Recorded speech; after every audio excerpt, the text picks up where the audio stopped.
सिद्धेभ्यः।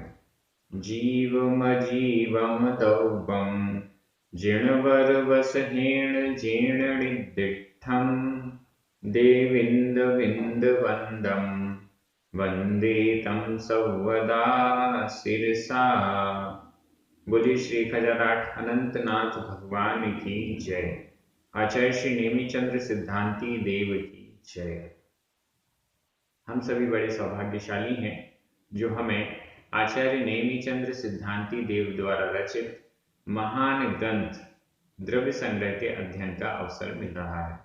यह ग्रंथ निश्चित रूप से बहुत कम गाथाओं के द्वारा जैन दर्शन और धर्म के मूल गूढ़ रहस्यों को प्रकट करने वाला है। आज हम गाथा क्रमांक 46 का अर्थ करेंगे। इस गाथा में निश्चय या परम सम्यक चारित्र का वर्णन आचार्य श्री ने किया है। व्यवहार सम्यक चारित्र की चर्चा हो गई। अब निश्चय सम्यक चारित्र क्या होता है, उसकी क्या लक्षण है, क्या परिभाषा है, ये हमें इस गाथा के द्वारा समझने में आएगी। चलिए प्रारंभ करते हैं। गाथा क्रमांक 46 उच्चारण। बहिरभ्यंतर, बहिरभ्यंतर आधा ब भ, बहिरभ्यंतर किरिया, किरिया रोहो, रोहो, ये पूरा एक समासित पद है। बहिरभ्यंतर किरिया रोहो। भव कारणपणासठम, यहाँ आधा पा पूरा पा, आधा ट ठ। भव कारणपणासठम णाणिस, णाणिस। जम जिणुत्तम, आधा ता पूरा था, जिणुत्तम। तम परमम, परमम सम्मचारितम, सम्मचारितम। बहिरभ्यंतर किरिया, बहिरभ्यंतर किरिया रोहो भव कारणपणासठम, रोहो भव कारणपणासठम णाणिस जम जिणुत्तम, णाणिस जम जिणुत्तम। तं परमं सम्मचारितम, तं परमं सम्मचारितम। थोड़ा सा उच्चारण में कठिनाई आ रही होगी, लेकिन एक दो बार रिवाइज करेंगे तो वो ठीक हो जाएगी। तम परमं सम्मचारितम, तम, तम यानी वह। परमम, परम, परम का अर्थ होता है उत्कृष्ट, सर्वोच्च। सम्मचारितम, सम्मचारितम सम्यक चारित्र, सम्यक चारित्र। वह है, तम यानी वह है, परमम उत्कृष्ट, सर्वोत्कृष्ट, परम सम्मचारित्रम, सम्मचारितम सम्यक चारित्र है। पिछली गाथा में व्यवहार सम्यक चारित्र का वर्णन हुआ। इस गाथा में परम सम्यक चारित्र का वर्णन है। परम सम्यक चारित्र कहें अथवा निश्चय सम्यक चारित्र कहें, ये दोनों प्रकार से हम कह सकते हैं। यह है तम यानी वह है, उत्कृष्ट, परम या निश्चय सम्यक चारित्र है। व्यवहार सम्यक चारित्र के द्वारा व्यवहार सम्यक चारित्र का पालन करते हुए निश्चय सम्यक चारित्र को प्राप्त किया जाता है। फिर से सुन लीजिए। व्यवहार सम्यक चारित्र का पालन करते हुए निश्चय सम्यक चारित्र को प्राप्त किया जाता है।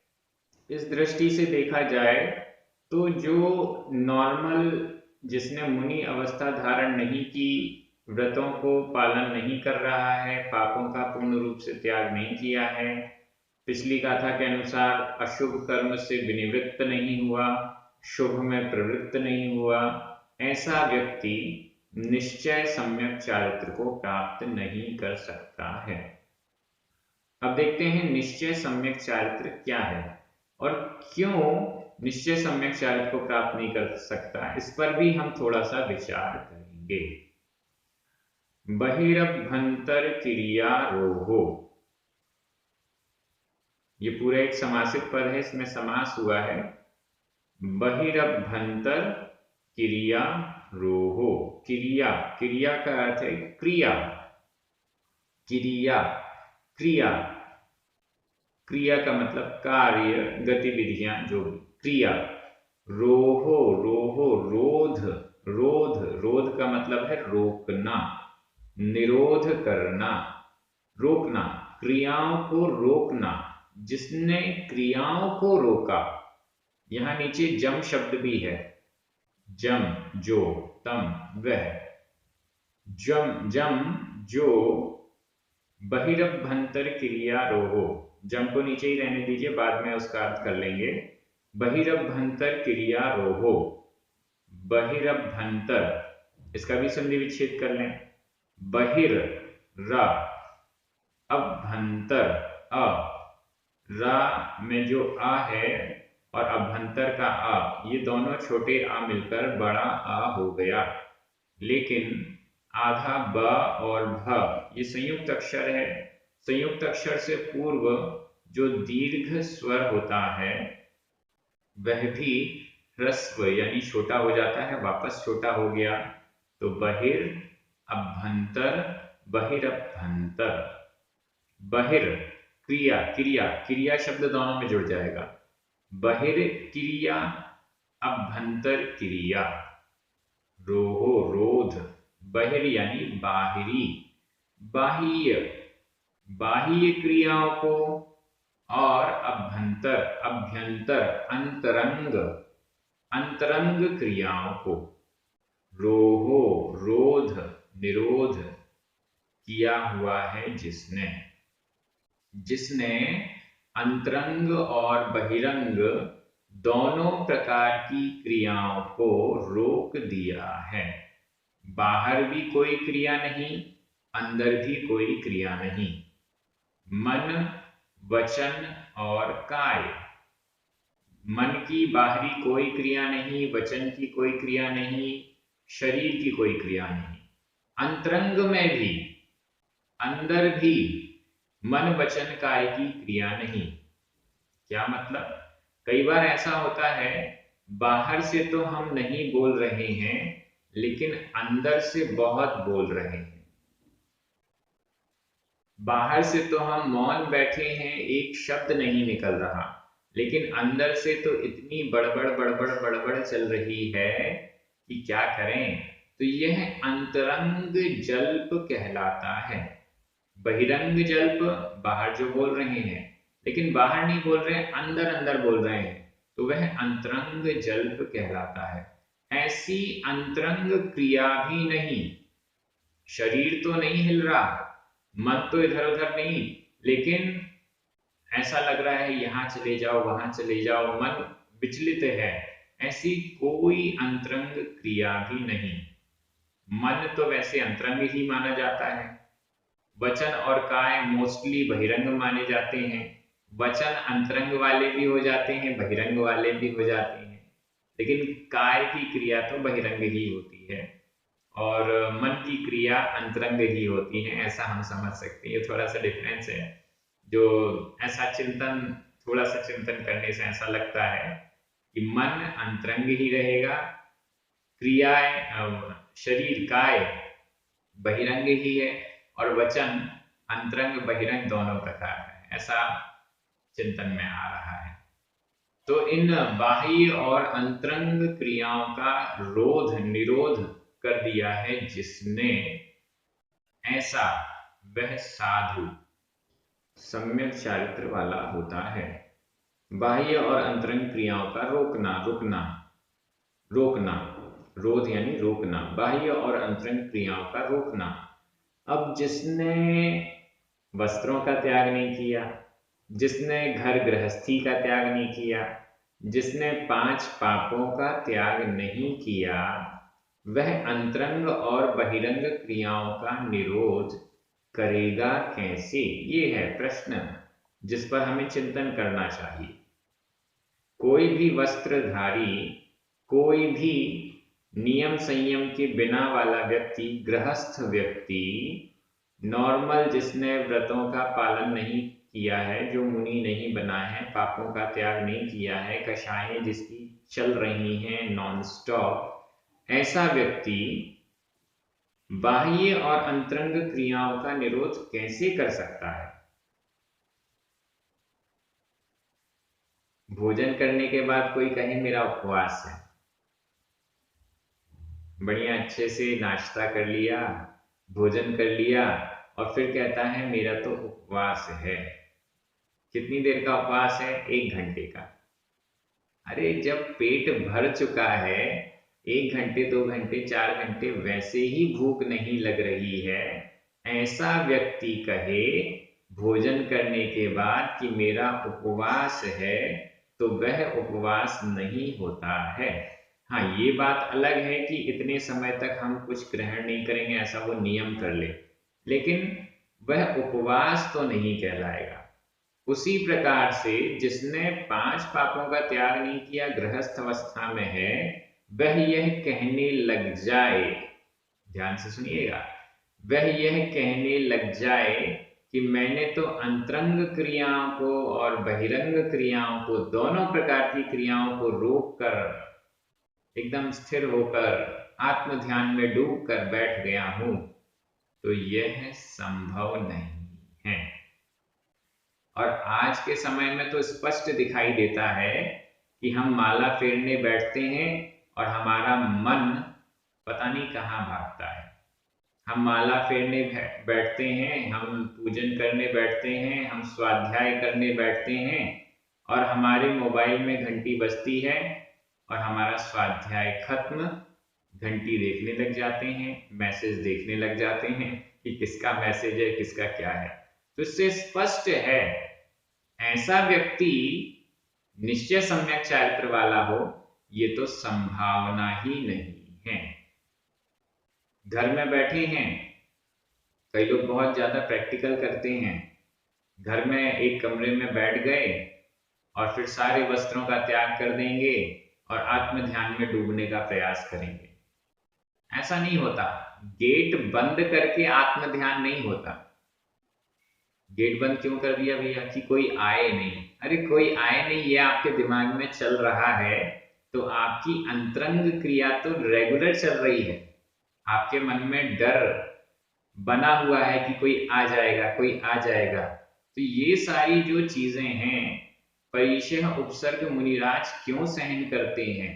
इसीलिए सहन करते हैं कि जब वे आत्म ध्यान में लीन हों और उस समय कोई उपसर्ग या परिशः आ जाए, तो भी वो अपना इतनी प्रैक्टिस हो जाए कि वो उससे विचलित ना हो।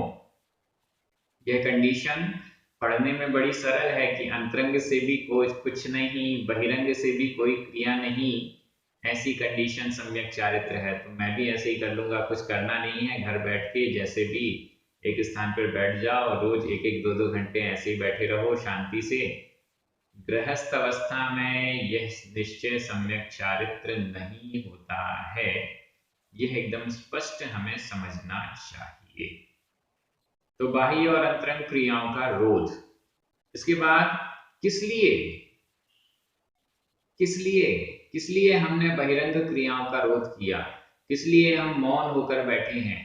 किस लिए हम मन को यहां वहां भागने से रोक रहे हैं? किस लिए? भव कारण पणासठम। भव संसार, कारण भव का कारण, संसार का कारण, उस संसार के कारण को पणासठम, यहां पर भी संधि विच्छेद कर लीजिए। पणास, स में छोटा अ, अट्ठम छोटा अ, ये 2 छोटे अ मिलकर बड़ा आ बन गया। अट्ठम में आधा टा और ठा, ये संयुक्त अक्षर है, और संयुक्त अक्षर से पूर्व जो दीर्घ स्वर होता है वह भी ह्रस्व हो जाता है। तो दोनों छोटे आ मिलकर जो बड़े आ हुआ था वो वापस छोटा हो गया। पणास अट्ठम पणासट्ठम। पणास प्रणाश प्रणाश, प्रकृष्ट रूप से नाश, अच्छी प्रकार से नाश। अट्ठम अर्थ के लिए, अर्थ शब्द के लिए, इस अर्थ के लिए अव्यय के रूप में प्रयुक्त होता है।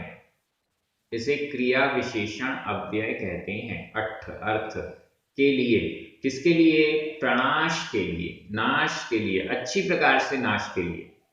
किसका अच्छी प्रकार से नाश करना है? भव के कारण का, संसार के कारण का। संसार का कारण है आश्रव और बंध। शुभाशुभ आश्रव, पुण्य पाप का आश्रव और बंध, यह भव का कारण है, संसार का कारण है। इस संसार के कारण का प्रणाश करने के लिए, नाश करने के लिए बाह्य और अभ्यंतर क्रियाओं का जो निरोध करता है, दोनों कंडीशन क्लियर हैं। स्वर्ग जाने के लिए नहीं, देव इंद्र बनने के लिए नहीं, थोड़ी देर शांति से बैठ जाओ, थोड़ी देर शांति से धर्म ध्यान कर लो, आगे बहुत अच्छा अच्छा धन संपत्ति वैभव मिलेगा, चक्रवर्ती बनेंगे, राजा बनेंगे, इंद्र बनेंगे, लंबी लंबी आयु तक वैभव सुख शांति बनी रहेगी। इस दृष्टि से नहीं, बल्कि उद्देश्य क्या है? भव के कारण का नाश करना, संसार के कारण को नष्ट करना, शुभ और अशुभ आश्रव और बंध, इन सब को नष्ट करने की दृष्टि से, अभिप्राय से जो बाह्य और अभ्यंतर क्रियाओं का निरोध कर रहा है। लौकिक आकांक्षा से लोग बाह्य क्रियाओं का निरोध करते हैं। ध्यान से सुनिए, लौकिक आकांक्षाओं के लिए भी व्यक्ति एकदम स्थिर होकर बैठता है। लौकिक आकांक्षाओं से भी व्यक्ति जो कहो वैसा करने को तैयार है। एक मालिक अपने सेवक से कहता है कि यहाँ गेट के सामने बैठे रहो, कोई आए उसे आने मत देना, और यहीं बैठे रहना, यहाँ से हिलना नहीं, चुपचाप, कुछ बोलना नहीं। तो वो बैठा रहता है, चुपचाप रहता है, कुछ नहीं करता है, बस वहां बैठे रहना है, ठीक है बैठे रहेंगे। ऐसा बाह्य क्रियाओं का निरोध तो वह व्यक्ति कर लेता है, और अंतरंग में भी फिर उससे वो विरोध प्रदर्शित नहीं करता है। किस दृष्टि से? कि हमें एक अच्छी सैलरी मिल जाएगी, ये हमारे जो मालिक हैं, स्वामी हैं, राजा हैं, प्रसन्न हो जाएंगे, उसके लिए वो सब कर लेता है। यह लौकिक आकांक्षा नहीं, बल्कि संसार के कारण को नष्ट करने के लिए जो बाह्य और अंतरंग क्रियाओं का निरोध करते हैं, अपने शुद्धोपयोग में लीन हो जाते हैं, आत्म ध्यान में लीन हो जाते हैं। यह अवस्था ध्यान की अवस्था है। मुनिराज जब प्रवृत्ति में है तो यह निश्चय सम्यक चारित्र नहीं है, लेकिन जब वो ध्यान की अवस्था में लीन हो जाते हैं, शुद्धोपयोग में लीन हो जाते हैं, तब यह अवस्था निश्चय सम्यक चारित्र की अवस्था की पात्रता बन पाती है। ऐसा हमें समझना चाहिए। किसके होती है ये? णाणिस, णाणिस ज्ञानी के, णाणिस, णाणी, णाणी यानी ज्ञानी, ज्ञानी के, ज्ञानी जीव के, ज्ञानी ध्यानी मुनि महाराज के ऐसी अवस्था होती है जो निश्चय सम्यक दर्शन, निश्चय सम्यक ज्ञान से युक्त है और शुद्धोपयोग में लीन हो गया।